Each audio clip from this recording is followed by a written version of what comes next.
అందరికీ ఇదైతే చాలా గాలి, మార్నింగ్ నుంచి చాలా గాలిగా ఉంది. చూడండి, అట్లయితే మా ఇంటి పక్కన చెట్లంతా ఎలా గాలికి ఎలా ఊపుతున్నాయో.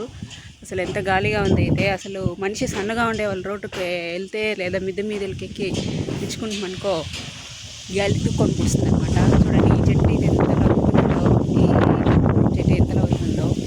మా జామ చెట్టు అయితే కూడా డ్యాన్స్ మరి చూడండి ఏం డ్యాన్స్ చేస్తాం. మా జామ చెట్టు జామకాయలు అయితే బాగున్నాయి కదా, 2 కాయలు 3 కాయలు కోసేసిన పొద్దున్న కదా, అందుకని బాగా డ్యాన్స్ చేస్తుంది. ఇంకా నేను మాగుతాను కాయలు బాగా పండిస్తాను అనేసి నాకైతే డ్యాన్స్ చేస్తూ చెప్తుంది అనమాట. చూడండి మా చెట్టు, చూడండి కర్పూరం చెట్టు అయితే ఎలా ఉంటుందో. చాలా చాలా హ్యాపీగా ఉంది నాకు ఆ జామకాయలు తినడానికి. ఏం మాట్లాడాలో తెలియడం లేదు. ఏమైనా తప్పుగా మాట్లాడింటే మీ సిస్టర్గా నన్ను క్షమించండి.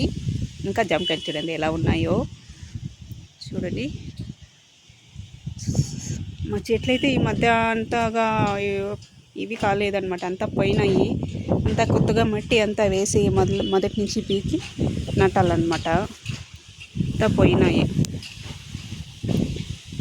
నిమ్మ చెట్టు అయితే బాగానే ఉంది. నేను నిమ్మకాయ కోస్తానన్నాను కదా, నిమ్మకాయ అయితే కోయలేదు. చూడండి అలాగే నిమ్మ చెట్టు కూడా ఊపుతుంది. చూడండి అంత కింద బరువు ఉన్నా కూడా నిమ్మ చెట్టు అయితే చాలా ఊపుతుంది. అక్కడ వేప చెట్టు అనమాట. చూడండి అమ్మవారిలాగా ఊగుతుంది వేప చెట్టు అయితే. అసలు చూడడానికి ఎంత బాగుందో ఆ వేప చెట్టు అయితే. ఈ మధ్య నేను ఆ వేప చెట్టు దగ్గరే ఎదురుగుండా నిల్చుకొని వీడియో తీస్తాను ఈ మిద్దె పై నుంచి. అమ్మవారు ఎలా ఊగుతుందో, పూనకం వచ్చినప్పుడు ఎలా ఊగుతుందో అలా ఊగుతుంది ఆ వేప చెట్టు అయితే.